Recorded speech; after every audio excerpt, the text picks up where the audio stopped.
कुछ ऐसे संस्कारी प्रांत हैं, गुजरात आज उनको छोड़े, लेकिन उत्तर प्रदेश और बिहार में जाएं तो ये बिल्कुल सच बात है कि कई बार प्राध्यापक अपने विद्यार्थी से पूछता है, सिगरेट का पैकेट लाए हो क्या?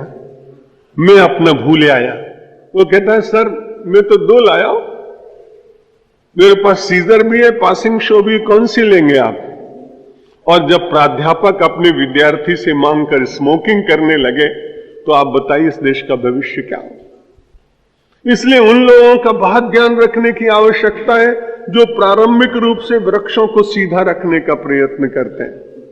और वो अध्यापक छोटी सी स्कूल में, छोटे से स्कूल में पढ़ा रहा है, माध्यमिक स्कूल में पढ़ा रहा है, इंटर कॉलेज तक तो फिर भी कुछ अच्छा, और जैसे ही डिग्री कॉलेज में पहुंचे तो नहीं तो बड़ी तकलीफ की बात है। यहां तो लोग बातें ऐसी करने लगे हैं कि जो लोग बड़े संपन्न हैं, अच्छे हैं, उनको मारो, नारे लगाते उनका समय आ गया। ऐसे कठिन समय में अपने थोड़ी बहुत वर्णाश्रम की मर्यादा जीवित रहे, उसके लिए प्रयत्न करना चाहिए। प्रसीदताम ब्रह्मकुलम गवाम च। और गायों को भी प्रसन्न रखने का यत्न करें। इस देश का तो मेरुदंड है गोधन, लेकिन उसके संबंध में भी हम सब लोग बहुत ही उपेक्षा की दृष्टि से विचार करते हैं। महात्मा गांधी जी तो कहते थे कि भारत स्वतंत्र होगा तो कलम की नोक से सबसे पहला कानून बनेगा गोहत्या निषेध का। 40 वर्ष तक तो उन्हीं की जय बोलने वाले लोग राज्य करते रहे, लेकिन गोहत्या बंद नहीं। उसके बाद भिन्न भिन्न अलग विचारधारा के लोग आए, उन्होंने भी गोहत्या बंद नहीं की। भारतीय सिद्धांतों से अधिक प्रेरणा लेने वाले लोग आए, उन लोगों ने अभी भी गोहत्या के संबंध में कुछ विचार नहीं किया। अभी मैं 4 दिन पूर्व राम सुखदास जी महाराज परम त्यागी संत हैं, उनके यहां गया था। बड़ी भारी समस्या है इस देश में, लोग गर्भस्थ शिशुओं का हनन करा देते हैं और भ्रूण हत्या से बढ़कर संसार में कोई पाप नहीं होता। और यही स्थिति रहे तो इस देश में हिंदू निश्चित रूप से हम लोग माइनॉरिटी में हो जाएंगे। और जिन लोगों को खुली छूट है कि वे चाहे जितनी संतति उत्पन्न करें, वो उस देश में फिर से वैसा ही करेंगे जैसा कभी औरंगजेब के जमाने में हुआ था।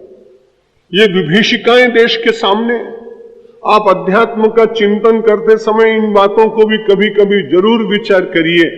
माला जपने से निश्चित रूप से कल्याण होगा, तीर्थ में जाने से पवित्रता मिलेगी, संतों की सेवा करने से धन पवित्र होगा, लेकिन अपना राष्ट्र ही नहीं रहेगा तो हम सब क्या कर पाएंगे। इसलिए राष्ट्रीय जीवन का चिंतन, ब्रह्मकुलम गवांश्च। और उसके साथ कहा, महाराज ये सब प्रसन्न तो हो, लेकिन जनार्दन सा नुचरश्च मह्यम। जनार्दन भगवान हमारे ऊपर प्रसन्न हो और जनार्दन को मानने वाले लोग संगठित होकर सब प्रसन्न जीवन व्यतीत करें। दुनिया में जितने लोग हैं आप देखेंगे जो सज्जन लोग हैं उतने संगठित नहीं। कभी अच्छी तरह से आप समाज का विश्लेषण करें तो बुरे लोग जितनी जल्दी संगठित होते हैं, अच्छे लोग संगठित नहीं होते। कहते हैं हमें क्या करना है, वो सब अपने को बचाने के लिए कहते हैं कि हमें करना है। यदि हम उसको नहीं बचाएंगे, कभी हमारे माननीय लालू प्रसाद जी कहते हैं कि जयललिता को बचाना है, और जयललिता जी कहते हैं कि लालू प्रसाद जी को बचाना। वो बड़े संगठित हैं क्योंकि उनके पास 66 करोड़ का घपला है तो उनके पास 900 करोड़ का घपला। लेकिन ये बड़ी कठिनाई कि सज्जन लोग कभी आपस में विचार नहीं करते कि नहीं हम संगठित होकर सद्गुणी लोग मिलकर और इस देश में असद्गुणियों को आगे नहीं बढ़ने देंगे। इस प्रकार का विचार हम सब लोग नहीं करते। हम बड़े आस्तिक होने के कारण कहते हैं भगवान बड़ा समर्थ है, सब अपने आप करेगा। भगवान कहते हैं भाई तुम करो, हम कहते हैं भगवान करे, और इस बीच में जो बीच का काल आता है उसमें दुष्ट लोग कहते हैं न तुम करो न भगवान करे, हम तुम्हें करके बताते हैं, और ये देश बिगड़ जाता है। सोमनाथ महादेव के समय में यही तो हुआ। 60 पुजारी मिलकर कहते हैं भगवान का रक्षण हम क्या करेंगे, भगवान स्वयं समर्थ है, और वो केवल मूक दृष्टा बनकर बैठ जाते हैं। और गजनवी के लोग आकर के और इस पवित्र शिवलिंग को अपने हथौड़ों से तोड़ डालते हैं। कुछ लोग मारे जाते हैं, कुछ लोग शरणागत होते हैं, कुछ केवल तटस्थ बैठे रहते हैं और इतिहास इस प्रकार से कलंकित हो जाता है। प्रसीदताम ब्रह्मकुलम गवांश्च जनार्दन सा नुचरष्ट मह्यम। राक्षसों के विनाश की बात आगे आ रही है, इसलिए सारी बात आज की भूमिका में आप समझ लीजिए। क्योंकि उस समय बहुत तंग कर रहे हैं लोग, यज्ञ नहीं करने देते विश्वामित्र जी को, इसलिए विश्वामित्र को अपनी साधना छोड़कर राजा के पास मांगने के लिए अवसर आया। कई लोग कहते हैं कि जब इतने तपस्वी थे, इतनी शक्ति थी, तो आपने आप ही तपस्या से क्यों नहीं मार दिया? राम जी को लेने के लिए क्यों गए? वशिष्ठ के पास क्यों कहलाया? मंत्रणा क्यों कराई? देखिए, आज भी आप जानते हैं सबके विभाग अलग अलग होते हैं। उसी तरह से प्राचीन काल में तपश्चर्या, साधना, अनुष्ठान और शक्ति संग्रह ये कार्य ब्राह्मणों का और ऋषियों का था। लेकिन किसी पर शक्ति का प्रयोग कराना हो तो ऋषि कभी नहीं करेगा। आज भी आप देखें, जो वित्त मंत्री है वो प्रसारण मंत्री का काम नहीं करेगा, और जो प्रसारण मंत्री है वो सेना का काम नहीं करेगा। जिसका जो पोर्टफोलियो है, जो विभाग दिया गया है, वो उसी का पालन करता है। ऋषि का ये विभाग कि वो साधना करे, शक्ति संपन्न हो, मार्गदर्शन करे। लेकिन जब किसी का वध कराना हो तो ऋषि स्वयं वध न करे, नहीं तो इतिहास कलंकित हो जाएगा कि ऋषि ने उसको मारा। यह क्षत्रिय का कार्य है जो राज्य का संचालन करता है कि दुष्टों का दंड वो दे। इसलिए दुष्टों को दंड दिलाने के लिए जो निश्चित है, उस क्षत्रिय को प्रसन्न करने के लिए, आज्ञा देने के लिए, और वशिष्ठ जी की मंत्रणा के द्वारा और तैयार करते हैं कि राम और लक्ष्मण को दे दीजिए। वे चल पड़ते हैं। प्रत्याखातो यदि मुनि शापम दास्यत्य संशय कथम श्रेयो भवेन मह्यम असत्यम चापि न स्पृशेत। महाराज, मुझे आदेश दीजिए, मैं वही करूं जिससे सत्य मेरा साथ न छोड़े और मैं सत्य को स्पर्श न करूं। वशिष्ठ उवाच शृणु राजेन्द्र गुह्यम गोपनीयम प्रियव्रतः रामो न मानुषो जातः परमात्मा सनातनः भूमेर्भारावताराय ब्रह्मणा प्रार्थितः पुरा स एव जातो भवने कौशल्यायाम तवानघ। बार बार व्यक्ति को मोह सताता है, और मोह का जब पर्दा पड़ जाता है तब सत्य की विस्मृति होती है। हम सभी लोग जानते हैं। आदमी निरंतर अनुभव करता है कि मैं ब्रह्म का अंश हूं या ब्रह्म स्वरूप हूं, लेकिन जब जब कभी माया का आवरण पड़ता है तब वो अपने सत्य स्वरूप का विस्मरण करता है। इतना समझाने के बाद भी पुनः राजा दशरथ विचार करने लगे, राम मेरा बेटा है, लक्ष्मण मेरे पुत्र हैं, इनको कैसे जंगल में भेजा जाए। पुनः उसी ममता के सूत्र को वे उसे परिपक्व बनाते हैं, दृढ़ करते हैं। वशिष्ठ जी को फिर समझाना पड़ता है, राजन मेरी एक बात सुनो, मैं तुमको अत्यंत गोपनीय बात बताता हूं। तुम्हें बार बार ऐसा लगता है कि राम मनुष्य है, बस यही तुम बार बार भूल जाते हो। लेकिन याद रखो, रामो न मानुषो जाता। राम मनुष्य के रूप में भले हों, लेकिन ये राम है नहीं। ये कौन है? परमात्मा सनातन। बड़े भाग्यशाली हो तुम कि तुम्हारे परिवार में, तुम्हारे आंगन में तुम्हें प्रसन्न करने के लिए, अपनी तोतली बोली सुनाने के लिए और अपने घुटनों के बल चलते चलते आंगन में सुंदर झंकृत करने के लिए घुंघरुओं की वे यहां प्रकट हो गए, एक अलग बात है। लेकिन ये तो वास्तव में तुम्हें दे देना चाहिए। बड़े प्रेम से वशिष्ठ जी ने कहा विश्वामित्र के साथ दे देना चाहिए, इसलिए क्योंकि उन्हें अपना कार्य करने दो। कोई आदमी बहुत देर तक बात करता रहे तो आप नम्रता पूर्वक क्या कहेंगे कि भाई ऐसा है कि मुझे काम एक बहुत जरूरी है, मुझे आप जाने दीजिए, फिर अपन कभी बातचीत कर लेंगे। बहुत देर तक मंत्रणा चल रही थी तो वशिष्ठ जी ने बड़ी सीधी सी बात कही कि राम परमात्मा है, सनातन है, मनुष्य नहीं है, और एक विशेष कार्य के लिए आए। भूमिर भारावताराय ब्रह्मणा पर प्रार्थित पुरा। ब्रह्मा आदि देवताओं ने जब पहले प्रार्थना की तब उन्होंने मन में विचार किया कि मुझे संसार में जाना चाहिए, और क्यों आए हैं? भूमि भारावताराय। भूमि के ऊपर जो भार है दुष्ट जनों का, राक्षसों का, आसुरी प्रवृत्ति वालों का, अंधकार प्रकट करने वालों का, हिंसा करने वालों का, सात्विक लोगों को सताने वालों का जो भार बढ़ रहा है, उस भार को मिटाने के लिए आपके यहां ये अनघ परमात्मा, पाप रहित परमात्मा सैव जातो, वो आपके यहां उसने जन्म लिया है, उसने अवतार ग्रहण किया है। यहां भगवान के लिए कहते हैं अनघ। अनघ का अर्थ होता है पाप रहित, क्योंकि परमात्मा में पाप नहीं होता है। हम लोगों को भी भगवान का भजन इसलिए करना चाहिए कि परमात्मा पाप रहित है। यदि हम उसका स्मरण करेंगे तो हमारे भी पाप नष्ट हो जाएंगे। और मनुष्य के इस जन्म में मानो मुझसे और आपसे कोई बड़े पाप न भी हुए हों, तो भी हम लोगों के जीवन का खाता बहुत बड़ा है।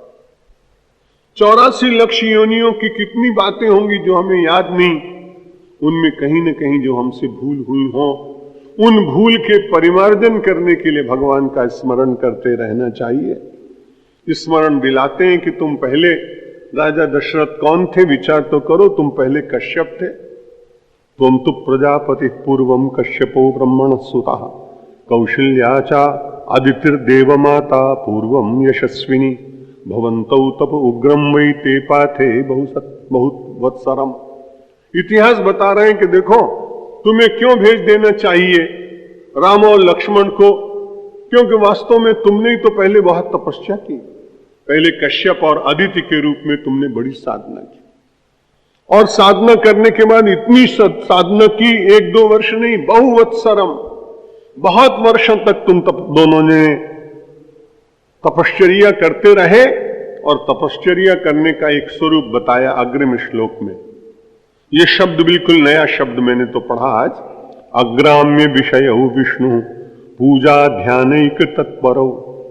जब आप सब लोग साधना कर रहे थे तो आपने अग्राम्य विषयों के संबंध में, ग्राम्य विषय का मतलब होता संसारी, जितनी बातें आती हैं संसार में वो ग्राम्य विषय में आ जाती। इस शब्द का प्रयोग करके मानो भगवान वेदव्यास जी ने, इस पुराण के रचयिता ने, अध्यात्म रामायण के रचयिता ने ये कहा कि जब आप साधना करने लगे तो आपने ग्राम्य विषयों का जरा भी चिंतन नहीं किया। अग्राम्य विषयों, सारे ग्राम्य विषयों से अपने मन को हटाकर, और एक बड़ी बात, साधना जब की जाती है तो 2 तरह के साधक होते हैं, एक मंद साधक और एक तीव्र साधक। जो तीव्र साधक होता है वो बहुत तत्पर होता है, और उस तत्परता में एक बड़ी बात होती है कि उसको जल्दी से जल्दी प्राप्त हो, ऐसा वो प्रयत्न करता है। कभी यज्ञ होगा, अभी जोधपुर में यज्ञ हुआ था, अगले वर्ष वैसा ही एक बहुत बड़ा कार्यक्रम हम सब लोग अपनी एक दूसरी शाखा में वाराणसी के पास हिंडाल्को में करने जा रहे हैं, 108 कुंड का यज्ञ। तो वहां पर समन्वय पत्रिका से आपको सूचना मिल जाएगी, जिनको सुविधा हो। काशी का दर्शन हो जाएगा, प्रयाग का दर्शन हो जाएगा, चित्रकूट का दर्शन हो जाएगा, और हमारा वहां जंगल के पास में छोटा एक आश्रम बना है। उन सब की इच्छा है कि बड़े बड़े आश्रमों में बड़े कार्यक्रम होते हैं, यहां भी होना चाहिए। मैंने फरवरी मास की उनको स्वीकृति दे दी। ये प्रसंग इसलिए मैं कह रहा हूं कि 5-10 पंडित मिल करके और लकड़ी के ऊपर लकड़ी रखकर अरण्य मंथन करते हैं। अरण्य मंथन करने से अग्नि प्रकट होती, फिर उसमें रुई का स्पर्श करा करके और उसी अग्नि को हम कुंड में रख देते, फिर उससे बृहद अग्नि प्रकट हो जाती। तो अभी जब जोधपुर में यज्ञ प्रारंभ हुआ तो बड़े अच्छे अच्छे स्थूलकाय ब्राह्मण, लेकिन जब वो अरण्य मंथन चला रहे तो धीरे धीरे मथ रहे थे। मैं भी वहां था। मैंने विनोद में कहा कि इन पंडित जी को कहिए कि इसमें दही की मटकी नहीं है, इसमें से अग्नि प्रकट करना है। दही की मटकी तो धीरे धीरे चलाओ तो चलेगा, थोड़ी देर बाद मक्खन आ जाएगा, लेकिन अग्नि प्रकट करनी हो तो तपश्चर्या भी एक अग्नि है। इसलिए उन्होंने बड़ी अच्छी बात कही कि आप लोगों ने बड़ा अच्छा काम किया। विष्णु पूजा ध्यानैक तत्परः, विष्णु भगवान की पूजा में आप इतने तत्पर हुए जैसे 2 विद्वान ब्राह्मण अरण्य मंथन करते समय कुछ देखते नहीं, केवल अरण्य के ऊपर ध्यान, वेद मंत्रों का उच्चारण और अपनी पूरी भुजाओं की शक्ति लगाकर एक क्षण के लिए भी वो रुकता नहीं और उसमें से अग्नि प्रकट हो जाती है और यज्ञाग्नि प्रकट होने के बाद यज्ञ प्रारंभ हो जाता है। वैसे ही तपश्चर्या की एक अग्नि है, वो मंद व्यक्तियों को बहुत देर में प्रकट होती है, लेकिन जो लोग अग्राम्य विषय हो जाते हैं, जिन्हें संसार के चिंतन से अपने को दूर करने का कुछ काल संपूर्ण रूप से मिल जाता है और फिर उसके बाद वो मंथन करते हैं तपश्चर्या की अग्नि से अपने कोई अरण्य मंथन के द्वारा मानो प्रकट करने के लिए, तो उनके अंतर में से तत्परता के कारण, तीव्रता के कारण, परमात्मा से मिलन की व्यग्रता के कारण जो भीतर से एक विरह की अग्नि जलती है, भगवान कब मिलोगे, मेरे जीवन के क्षण तो समाप्त हो रहा है, प्रतीक्षा करते करते आंखें थक गई, हृदय रोते रोते थक गया, आपको पुकारते पुकारते वाणी शुष्क हो गई, लेकिन मेरे प्रभु आप इतने कठोर मेरे लिए क्यों हो गए, आप मेरे लिए वज्र क्यों बन गए। जब इस प्रकार से भक्त एकांत में अनुनय विनय करते करते और विरह में व्यथित हो जाता है और उसकी तत्परता इतनी प्रकट होती है कि रामकृष्ण परमहंस की भांति और बेलूर मठ के निकट और उस काली के मंदिर में उन्होंने कहा, मां अब मैं कब तक तुमसे अलग होकर रहूंगा। और तपश्चर्या की तत्परता में काली के हाथ की वो कराल कृपाण लेकर रामकृष्ण देव ने जैसे ही अपने गर्दन पर मारने का प्रयत्न किया, इतने में ही काली ने उनके हाथ पकड़ लिए।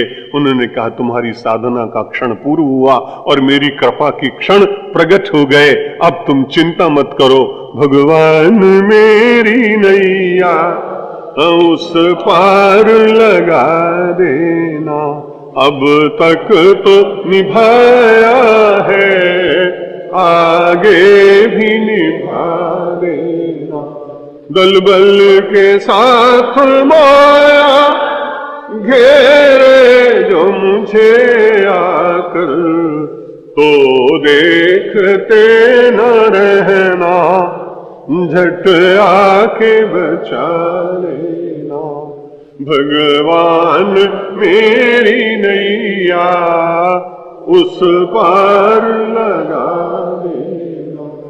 संभव है झंझटों में मैं तुमको भूल जाऊं, पर नाथ कहीं तुम भी मुझको न भुला देना, भगवान मेरी नैया उस पार लगा देना, तुम देव मैं पुजारी, तुम इष्ट मैं उपास, ये बात सच करके दिखा देना, भगवान मेरी नैया उस पार लगा देना, अब तक तो निभाया है आगे भी निभा देना। शंकर भगवान की, रामचंद्र भगवान की, कृष्णचंद्र भगवान की, जगदम्बे माता की, पवन सुत हनुमान की, जगदम्बे माता की, भारत माता की, गंगा माता की, सब संतों की। नमः पार्वती पतये हर हर महादेव।